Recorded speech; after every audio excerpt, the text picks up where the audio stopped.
The word that people sort of feared to mention from the outset was nationalisation. And it's probably more a psychological and an ideological fear. It's something that doesn't have really any reality or tangibility. It's, oh no, we mustn't nationalise. It has the connotations that there will be state interference, state confusion, state paralysis, lack of market transparency and all those things. That's not the case at all. The bank that I worked with, for instance, was a state-sponsored bank. We had no interference on a day-to-day level at all as regards lending decisions or sourcing deposits.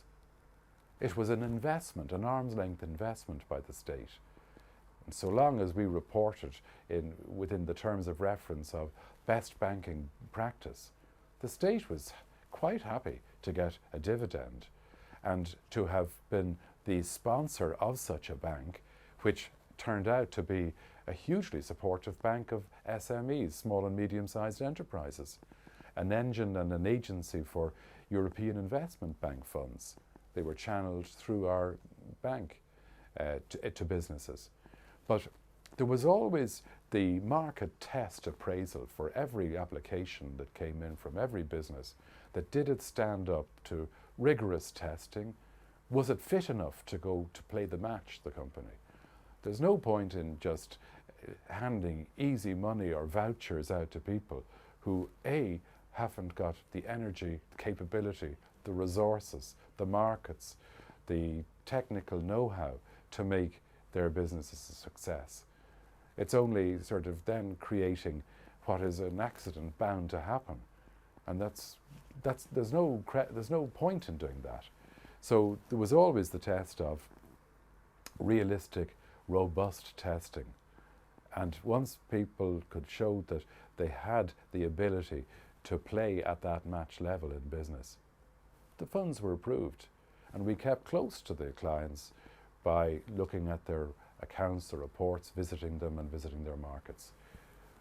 Our banks here now, the main banks, can do the same. It's the sort of leadership, the board level leadership, that needs to be re-energized also. We have time to choose the right horse to get onto. What we've been doing in the preparation for NAMA is reviewing the loan books, taking a correct read, trying to get a correct read on the balance sheets, the assets of the banks, the crazy assets that were produced from the crazy credit that they actually sourced from interbank markets. So all the work that's been undertaking to try and appraise those and to get a fix and a focus on what is their market realizable value, to start sorting out the files, the housekeeping behind those loans. In other words, is the security in place? Because there's probably going to be some very unpleasant surprises when the realization work has to get underway. But to the extent that there has been good preparatory work and due diligence, let's presume there has, unless in the absence of being told that there hasn't been this work done. That all had to be done anyway, whether it's being done for the purpose of a NAMA executive team having to take the arrival of this cargo, or whether it's going to stay, the cargo is going to stay on board the vessels that are going to be better capitalized with their engines properly serviced and engineered, and with the teams properly, the crews properly instructed on the existing boats, or whether we're going to allow the cargo come with all sorts of spottiness and all sorts of documentation that may be doubtful onto this new ship, which Richard Bruton, and I don't want to necessarily put party tags on things, but he says a leaky vessel with a crew that's untested and a voyage that's uncharted.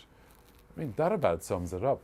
But there's no problem having done, as it were, the METI checks on the existing boats, knowing how much repair and capital is needed, giving them new sailing instructions, new reporting modules and new boards. That same work can be done much better where it lies rather than getting it shifted onto the new ship. If the minister is a man with short vision and he wants to please the public in the next 5 minutes, he can sort of do the turnstile presentation of the two pillars. A, we remove toxic assets from the banks, and B, we get liquidity back into the banks.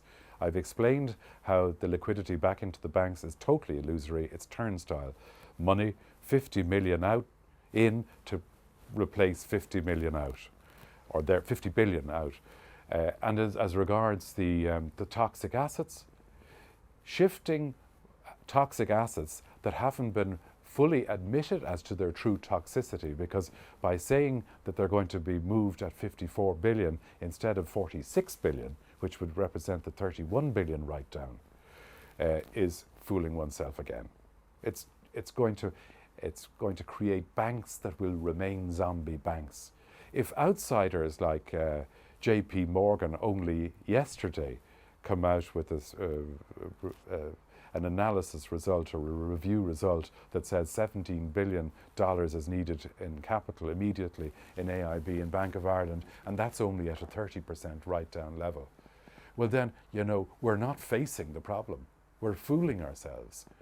And you've asked me, would it not be embarrassing to change around? I think it would be far more embarrassing in 5 or 6 years' time to be caught with a sinking NAMA causing losses of 20 to 25 billion of unnecessary extra losses, because A, NAMA isn't the right vehicle to do the collections and recoveries of the loans that we've identified, and B, to have created that with all the outlay costs of maintenance of NAMA, plus the operational inefficiencies costs, is, to my mind, landing the taxpayer with a time bomb, and it's just not on.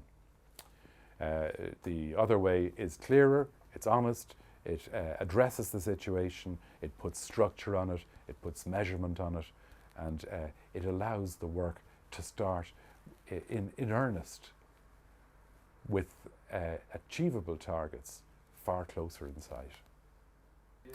One of the advantages of writing down loans to the correct collectible amounts is that it provides impetus and energy to the work of achieving it.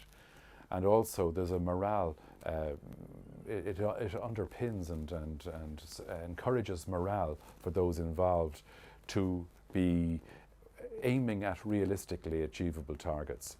And when there's success in that area, it becomes infectious, and it's good for traction and for getting on with the next job. Yeah, well, I'm speaking from the experience of qualifications, first of all. I'm a fellow chartered accountant who's had a wide audit experience and specialised structuring, financial structuring experience of companies, private and in the public area. I worked in ICC Bank, a state-sponsored bank with hallmark credentials, and which has been referred to over the years until it was taken over about 7 years ago as the Academy of Banking, because of its very strict and firm operation of banking principles, including fractional reserving and keeping exposures and investment into the various sectors at the correct balance and proportions, and liquidity management. A superb bank from the point of view of learning banking skills. I also have carried out, I'm a consultant in, an expert consultant in banking since I left ICC Bank 10 years ago. When I was in ICC Bank, I headed up the specialist property lending division, which was tasked at one stage with taking in loans originated in other divisions that turned out to be underperforming loans, bad loans. They were discovered to be property lending type loans, disguised when originally advanced for the purposes of maybe meeting budgets and so on. But when they didn't succeed, they needed expert rehabilitation and recovery work and workout. So our division was expressly tasked with taking those on board for recoveries and realizations. And that was in the 1980s.